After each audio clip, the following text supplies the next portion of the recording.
Welcome to our podcast, Psychiatric Services from Pages to Practice. In this podcast, we highlight new research or columns published this month in the journal Psychiatric Services. I'm Lisa Dixon, editor of Psychiatric Services, and I'm here with podcast editor and my co-host, Josh Berezin. Hi, Josh. Hi, Lisa. Today, we're going to be talking with Judith Cook about a financial wellness intervention that I think is very compelling. So we're very fortunate to have Dr. Judith Cook here to talk about her and co-author's paper, Building Financial Wellness, Randomized Controlled Trial of a Financial Education and Support Intervention. Dr. Cook is a professor of psychiatry in the College of Medicine at University of Illinois, Chicago, where she directs the Center for Mental Health Services Research and Policy. So Dr. Cook, thank you so much for joining us. You're very welcome. I'm happy to be here. So where did your interest in psychiatric services research come from? I got into this field when I became the research director of a large psychiatric rehabilitation agency in Chicago called Thresholds. Their mission was to help people recover through employment, education, community participation, satisfying social relationships, and having good physical health. This was new to me since I was trained as a sociologist, and my understanding of psychiatric services was limited to inpatient treatment and traditional psychotherapy. So what was that earlier training that you had done, and like how did it kind of inform the rest of your career? Well, my training as a sociologist gave me a background in rigorous research, statistical analysis, using computers, which was new when I got my PhD. And my training in psychiatric services was I was a psychiatric aide at a psychiatric hospital in Philadelphia. Do you still think about that clinical work? Does it still kind of inform your day-to-day work right now? Not really. I think my experience at Thresholds is much more the grounding for the work that I do right now. And just to jump in, Thresholds is like world renowned. I mean, everybody knows in this space, it's, has just has been incredibly productive leaders and really moving forward the person-centered, recovery-oriented approach that I think we've all come to value. So maybe just tell us a little bit more about Thresholds then. Can I just say that you've made me think, Lisa, about the fact that, so the hospital in Philly was Friends Psychiatric Hospital built on a Quaker philosophy. Mm-hmm. And it was the old style campus of mental hospital where there was, workshops and the kitchen that produced all the food, and there was a little farm, and there were, the inpatient units, but it was more like a little city. And that was sort of the old style inpatient unit where people were involved in a life and all the things of a community, but they were set off from the larger community. What I liked about Thresholds was that it involved people in all aspects of the community, but actually in the community of Chicago. So the original model had its disadvantages, but also kept in mind the idea that people need to be part of a community to recover. Thresholds was the prior project that you were the research director. What's your current role and work, and also where does financial wellness fit into all of that? So I direct a research center focused on ways to help people recover mental wellness after being diagnosed with serious mental health conditions. We study community-based, recovery-oriented services that help people achieve life goals that really matter to them. Most recently, we've focused on models that promote self-determination, health and wellness, and empowerment. And I'm especially interested in peer-led services and supports. So why does financial wellness matter for this population? We know that many people with serious mental health conditions live in poverty, and many are also managing significant debt and have stressful interactions with creditors stemming from that debt. They're faced with stretching limited financial resources to cover not only the basics of daily living, but also their health and disability-related expenses, like medications, let's say. If they receive public benefits or entitlements, there's limits on how much money they can make from work or how much money they can save. Because they're less likely to have savings or other assets than the general population, they're more vulnerable during times of economic shortfall, illnesses, or other emergencies. But at the same time, people with serious mental health conditions also show impressive financial strengths and great resiliency. They use coupons, compare costs to buy the most affordable goods, delay purchasing things they can do without. Where does this knowledge come from? Is this just from talking to people and your observations of how people are living? I think that it comes from the resiliency you need to have in order to try to recover when you have a mental health condition that limits your functioning and are faced with a system that doesn't necessarily have all the elements that you need in order to Right. recover. So you're sort of, the idea is that if people didn't develop at least some of these skills, they might end up harmed or in jail or, really at risk and vulnerable. Right. I mean, that's certainly the case. I work with people that aren't in jails, so they've shown enough resiliency to Mhm. live in the community with a mental illness and not end up in jail. I think the most important thing here is that if you only build interventions on deficits and don't address and find and help people get in touch with their resiliency and their strengths, it takes much longer for them to recover, and they don't have the self-confidence that's needed for recovery. That's very powerful. And maybe you could let our listeners know a little bit more about what psych rehab is and how it interacts or informs recovery. And because I think that as I read the paper, I was really struck by how much those principles really informed both the design of the study, the implementation of the study, and also even how you like presented the results of the study, how you wrote about the study as well, and how you thought about what you found in them. So maybe you could give us a quick kind of overview of some of those frameworks. Sure. Let me give you Psych Rehab 101. It's a therapeutic approach focused on restoring community functioning and well-being. And our financial education intervention uses 5 psychiatric rehab strategies. First, it offers both instrumental and social support. The instrumental support comes from tangible resources like giving people budgeting forms and banking fact sheets and spending trigger quizzes. And the social support is provided through the group. Spending trigger quizzes. That's so, I love it. Yes, yes. Ever heard of retail therapy? Yeah. Where when you're feeling bad, you go out and buy things. Yeah. It So happens. yeah, putting people in touch with those triggers can help them avoid buying things they don't need, can't afford. Sometimes they get them home and say, I didn't even want this. Why did I buy it? Mhm. So, that's sort of one of the things that is the instrumental support that we give people, is helping them figure that part out. The social support is that it's a group intervention, and we studied one that was peer taught, so peer support was really important. A second psych rehab strategy is goal setting, and everyone is invited to set a financial goal. And this lets people fit what they're learning into their own personal lives and situations. A third strategy is simplified skills training. And 2 of the major skills people learn is tracking expenditures and creating a budget. They do that during class and in between sessions, and we try to make it fun. So we give them, colored Ziploc bags, and they put all their receipts for a week into those bags, and they put their bills in there too, because you don't hand over money to the electric company. And then people tote them up in class, have a pizza, and go, oh my gosh, I spent $80 on Starbucks last week. I knew I spent a lot, but I didn't know it was that much. So trying to make it fun is an important part, I think, of the intervention that we designed. A fourth psychiatric rehabilitation strategy is transfer of training, which helps people move what they're learning from the classroom into their lives.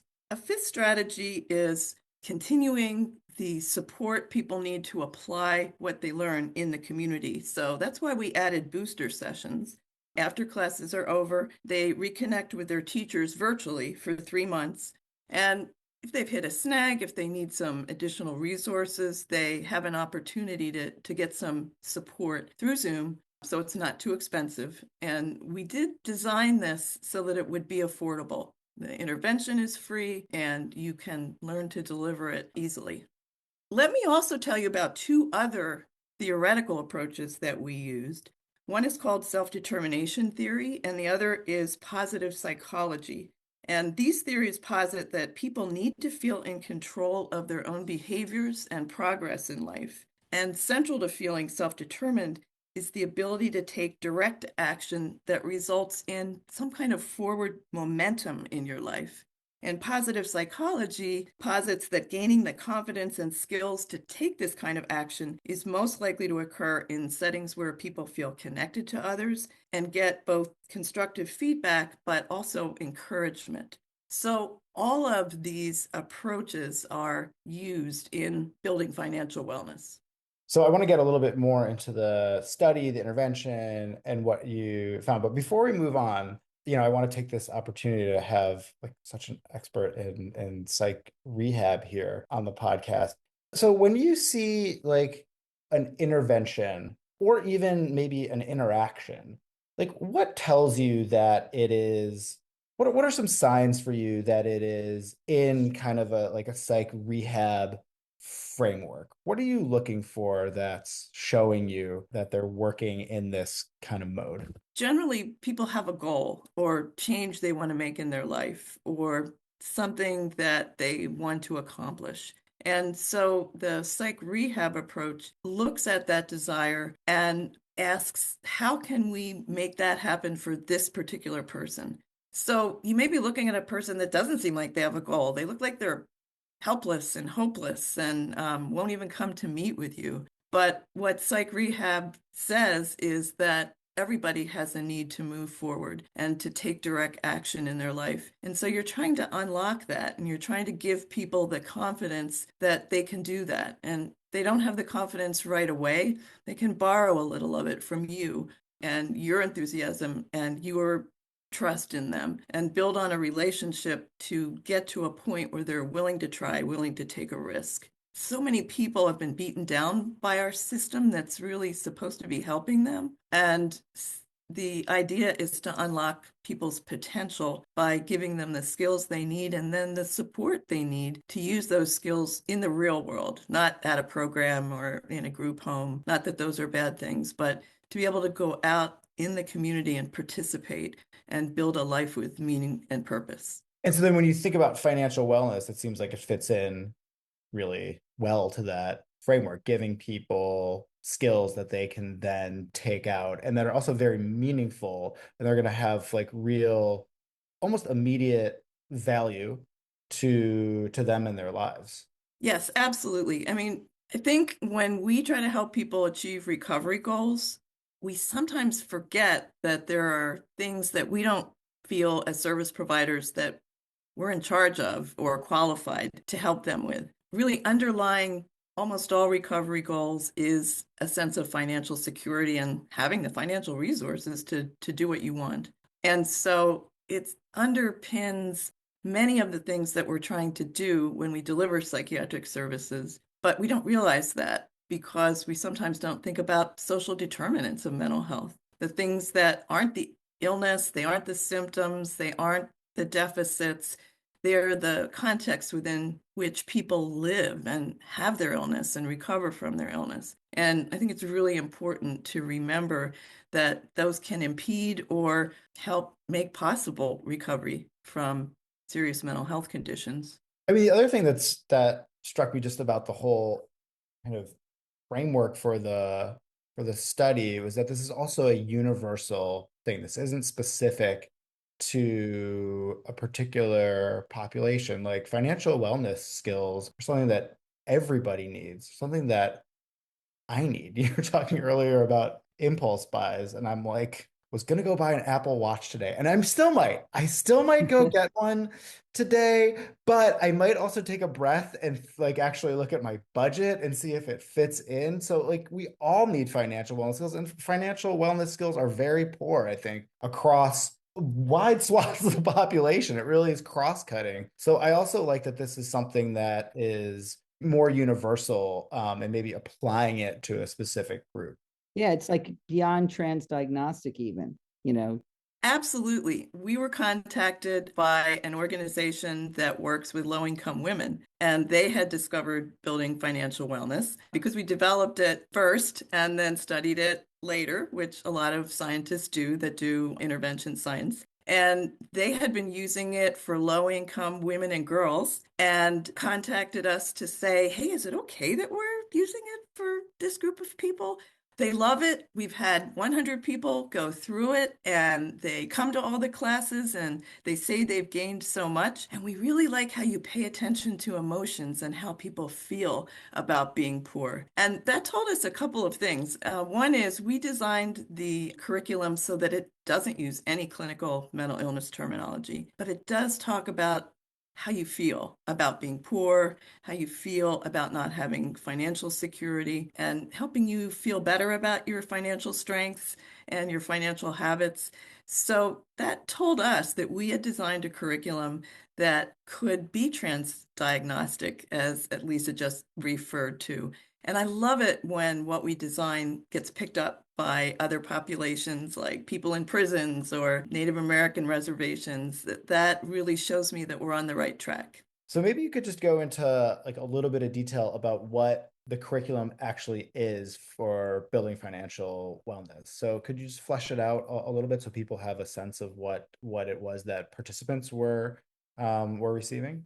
Sure. So there's 6 classes and 3 booster sessions. And the classes cover topics like thinking about your financial habits, routines, and skills, and some knowledge like the difference between needs and wants. For example, you need food, but you may want a pizza. And so thinking a little bit about the difference between those, we talked about spending triggers. It teaches people how to set financial goals and prepare a personal budget. It introduces them to savings and checking accounts. A lot of people have never been to a bank or because of, some of the fees that are involved, think it's too expensive. In fact, there's a concept in people who study poverty about the unbanked, and people who don't use banking institutions really are at a disadvantage for managing their money. So we get them past that. We teach them how to find banks that don't have a lot of fees. We talk about credit and debt. And then we create a financial wellness plan based on what people have learned, and people set a financial goal that's achievable within the next 3 months. And then when they do the sessions later, the booster sessions, they get support and resources from their teacher to achieve that goal when they're trying to do it out in the community. The curriculum is free. There's an instructor manual and a participant workbook, and it includes everything you need to teach the course. And it's available online, and the link is in the article. Do you remember off the top of your head what some of those like 3-month goals were? Yes, I do. And that's kind of the fun thing to look at what goals people set. So one person had never taken a vacation. Can you imagine that? And the place she wanted to go to, she had to fly to and had never been able to afford a plane ticket. And so her goal was to research what it would cost and what the transportation would be to the airport and to save up enough money to go to Florida. This is really important to her. Another person wanted to buy a couch, but she wasn't working. But part of the course talks about what do you have on hand that you can sell that you don't want or need anymore, but really has some value. And she had a Beanie Baby collection, if you remember those. And she was able to sell those online and get enough money to buy a brand new couch, not just a couch. She had always, had hand-me-downs, but being able to go to a store and buy one was really important. My kids have a Furby collection. There you go. There, There you maybe. go. Next time they ask you for money, then tell them to go online and sell those Furbies.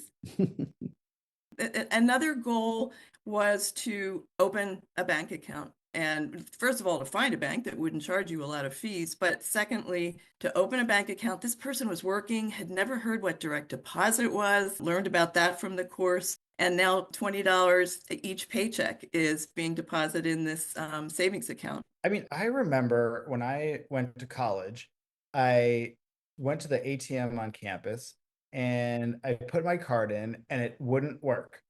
And I didn't know that like your ATM card was associated with a particular bank. right? Like I had no clue at all. So it's just none of this is intuitive either. No. Like these are skills that like I said, everyone kind of needs to develop at some point in their lives, and to do it in such an organized and kind of supportive fashion seems like it could really be transformative for people.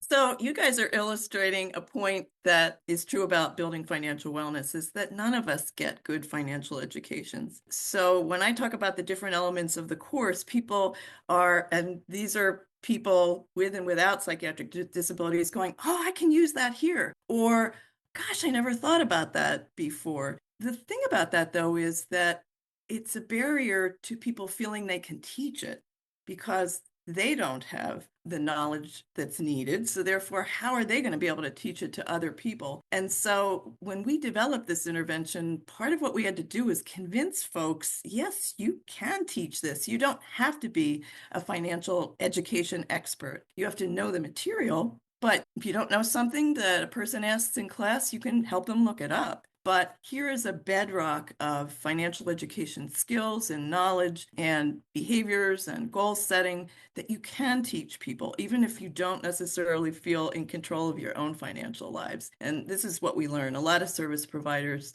don't feel in control of their financial lives. And if they work with people with serious mental health conditions, they're often not well paid themselves. And so they're dealing with some of these issues. So a lot of our instructors, peer and non-peer, need to get past that in order to teach the curriculum. So I do want to get to the study where you randomized 50 people to take these peer-led classes and the follow-up booster sessions that you had mentioned, and then another group of around 50 for treatment as usual. So what were you looking for, and what were your top-line findings when you analyzed your data? Well, our primary outcome was financial well-being, or the extent to which a person's financial status and skills give them security and freedom of choice. We also wanted to help people feel less stressed and anxious about their finances. A third outcome was acquisition of financial management skills like resisting impulse spending and living within your means. And a final outcome was acquiring knowledge, which we measured by testing whether people learned and retained the information that was presented in the course. We found that participants improved significantly in all of these areas and that their performance was significantly better than the control group in all of these areas. So one other thing that I was kind of blown away by actually were both your retention rates in terms of people who went through, like, got 4 to 6 classes, but also your satisfaction surveys were like extremely high. They were like 99, 98, 90, 100% of people reporting like positive outcomes. Like, what was the secret sauce? What were you all doing where you could get people to come back to 90-minute courses, right? And also have them really like it so much? We pay a lot of attention to attendance in our research. We want people to get as much of the intervention as possible. So this involves sending them reminders before classes, birthday and holiday cards. If someone misses a couple of classes, the teachers send a handwritten note to let them know they've been missed and let them know they're always welcome. We also designed the classes to be fun and interesting. But for this particular study, we introduced a strategy of texting affirmations to people between classes. And considering the theories we talked about earlier, these affirmations provided positive feedback, let people know they weren't alone, and they also helped people feel connected to the class as a community that they didn't want to let down or miss out on by not attending. So they were more connected to coming to classes internally, not just, I need to go because I said I would. What were some of the affirmations that people said? Maybe somebody had shared something they felt ashamed about, like spending so much money on smoking. So the affirmation might be, I hope you're feeling better about the money you spend on smoking. As we talked about, there's no reason to feel ashamed about any of the financial choices you make. Were they like pre-selected that the instructors could select from, like, or were they like more organic and just generated by the content and the interpersonal interaction between the instructor and their participants? We had some basic affirmations, and then the instructors took them and personalized them for the participants. So whatever the participant might have been dealing with, or whatever had come up in the class before was, if possible, weaved into this, because you didn't want to seem like you were getting affirmations from a chatbot, right? Like, I know you can save money. I know you could be in charge of your financial future. Nobody's going to really respond to those. I mean, it also makes me think about something you said earlier about the emotional context of financial wellness, that there is like this really strong emotional component to spending money and those sorts of things. And this is emotional support in a financial wellness class. So that seems like a really unique combination.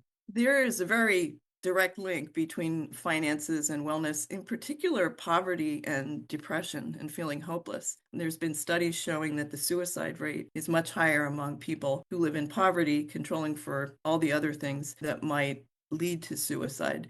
So the emotional component is really there and really important and needs to be addressed. So tell me a little bit more about the instructors. What do you think made them unique and able to engage people so well? So they were all trained peer instructors. They were used to delivering peer support. They had to learn the intervention in this case. Some of them had actually received the intervention in our pilot work. And so they had gone through the process of learning this information, enhancing their financial wellness, changing some of their financial behaviors. And I think that led them to be able to convey the material in a different way, a more meaningful way. And were they able to, like, how personal were they able to be about some of their own struggles with finances, or like if they had taken the class, like what they learned? I'm getting the impression that it was kind of like a very supportive, interactive environment. But what were their interactions actually like around their own financial issues? Part of what instructors do when teaching building financial wellness is share their own successes and challenges and stories with the class. That's a core element of peer support.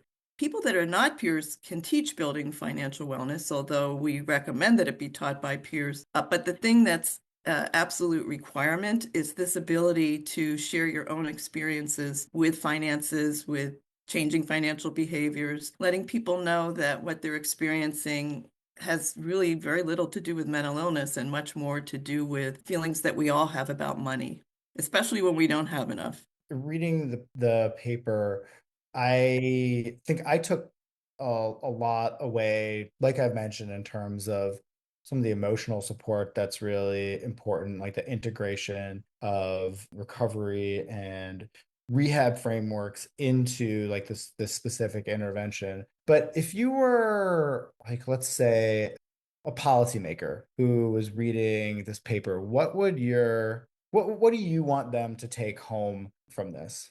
I think that the relevance of our findings for policymakers is the kind of proving that financial wellness is a key part of all the things that they're trying to make happen with public policy that's focused on helping people recover. And it's really important that they think about social determinants like, not having enough money, not being financially literate. Those are major social determinants of health, not just mental health. And to create policies that don't address those are really doomed to failure. If people don't have enough financial security and enough financial skills to be able to accomplish the things they need to, public policy isn't going to give that to them. And maybe before I ask that question, I should have asked, like, who do you envision as your audiences for the paper? And are there other messages that you would want other different audiences to take home? Well, I think for providers, a lesson that I would like them to think about is that everything they try to do with clients, the underpinning of financial wellness is key. So if you're trying to help someone feel better and happier, less depressed or less anxious, if they're feeling a lot of financial stress and strain and you're not attending to that, you're not going to accomplish what you're trying to do. If you're trying to help people work or live independently, having the financial security and financial management skills is really key to that. So I think providers need to think a little bit about how people's financial situations underlie everything that they're trying to help their clients accomplish. Particularly for peer providers, they need to understand that they can play a critical role and provide a very unique kind of service to people because they're role models showing that they have had similar problems and been able to handle them to the point that they're actually leading a class about this topic. And I think that that kind of role modeling and hope instilling is really needed when you think about some of the barriers that people who live in poverty and are dealing with mental health problems need to overcome. Judith, sort of along those lines, you mentioned earlier, and of course, we're well aware that many of the individuals that we serve just don't have enough money by any standard.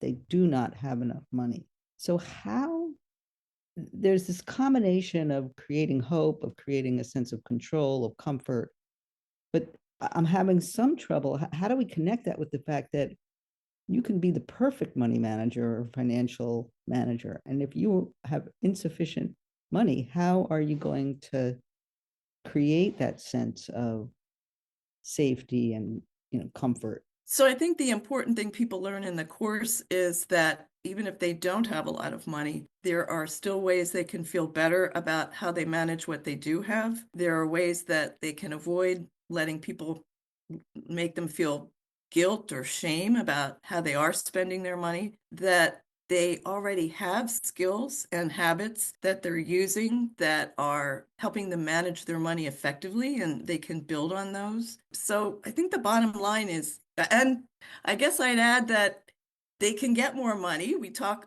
about ways to get more money, looking around at your environment, like selling off things that have some value that you don't really want, getting a job. We talk a lot about that. But the course is really more about, given what you have right now, how can you feel better about how you're coping and managing the financial resources that you do have? Yeah. And how can you think about where you'd like to go in the future and what do you need to put in place now to have a more financially secure future? That makes a lot of sense. So you mentioned a couple of the goals that people worked on in the course.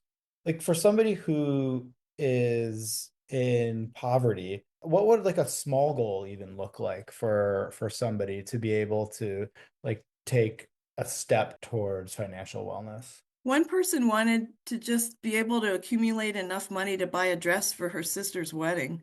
And in talking about that, a lot of things came out, like how inadequate she felt when she was with her family, who all had jobs and were well dressed and well turned out, and how she, just didn't even see how she could make this dress purchase happen. And, we took her from things like resale shops, some of which have some pretty nice fancy dresses in them, to selling things that she might have to get a little bit of money, to comparison shopping, where, she learned about TJ Maxx. She'd never heard of that before. She didn't know about discount stores because she felt like she didn't have the money to go into places like that. So there's a goal. It's a dress, probably under 100, maybe under $50. It had to be formal. So that seemed like a huge barrier. But the different things she learned in the course, and she learned them over time. It's not like she, got an answer to here's how I'm going to get a dress for my sister's wedding. But I'm trying to give you a sense of how all these things come together. And she did buy a beautiful dress, and she got it at a resale shop, and her family were blown away by how great she looked. So all those different elements go into financial wellness. So I think we'll end on that positive and hopeful vignette. And we just wanted to thank you so much for joining us today and talking about this really important and I think somewhat neglected topic, and helping us understand a little bit more about how important it is in everybody's lives. Yeah, and I hope that we contribute to the promotion and dissemination and further research, longer term follow-ups, how to deal with particular challenges in particular situations or other combinations with social determinants that may be unique to certain. Anyway, so we it just opens up doors. Thank you so much, Judith. You're welcome. It's been fun. That's it for today. Thanks to Aaron Van Dorn for mixing and editing and Demery Jackson for additional production support. We invite you to visit our website, ps.psychiatryonline.org, to read the article we discussed in this episode, as well as other great research. We also welcome your feedback. Please email us at psjournal@psych.org. I'm Lisa Dixon. I'm Josh Berezin. Thank you for listening. We'll talk with you next time. The views and opinions expressed in this podcast are those of the individual speakers only and do not necessarily represent the views of the American Psychiatric Association. The content of this podcast is provided for general information purposes only and does not offer medical or any other type of professional advice. If you're having a medical emergency, please contact your local emergency response number.